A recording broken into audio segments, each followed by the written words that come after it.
I had multiple people come up to me to say, what an amazing keynote.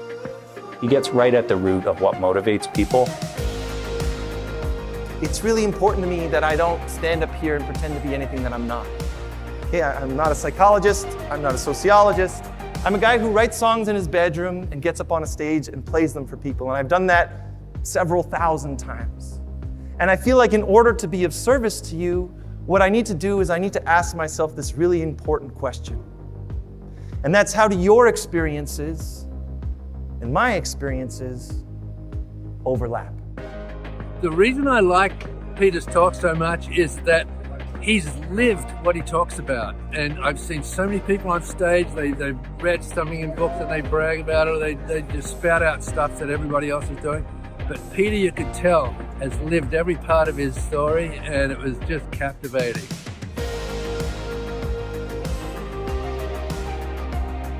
You know, crowds go through sort of phases. They evaluate the speaker early on, they decide whether they're going to buy in or not, and then as the talk progresses, either they become more engaged and fully immersed into the material, or they don't.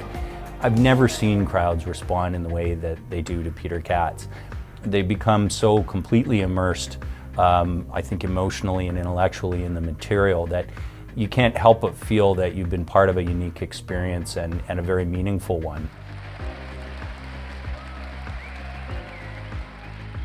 Most of the time at New Year's, we're all like, yeah, next year I'm gonna do this thing and I'm never gonna eat carbs again. And we like smudge our house and burn all our pasta and we're like, yes, I'm free from it. You know, and we like, I'm gonna do 8,000 sit-ups every morning. I'm gonna knit all my sweaters from water bottles. Like, that's what we're like, that's what we're thinking of, right? But maybe in all of that energy of looking forward, we forget to take a moment and look back and see all that we did over the last year and all the people that were part of us being able to make it through that year. From an event planner's perspective, really truly easy to work with.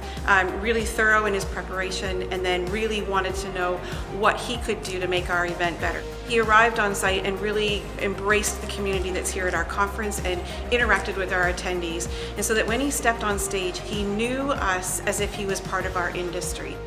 And then in the middle, there's the meeting planners.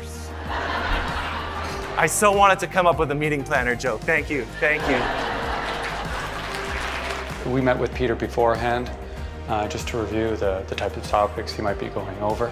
He wanted to understand the type of work we were doing, the type of management we'd have there. He attended the entire sessions beforehand just to get a feel for our people. And when I say super professional, that's exactly what I'm talking about from the get-go, very professional.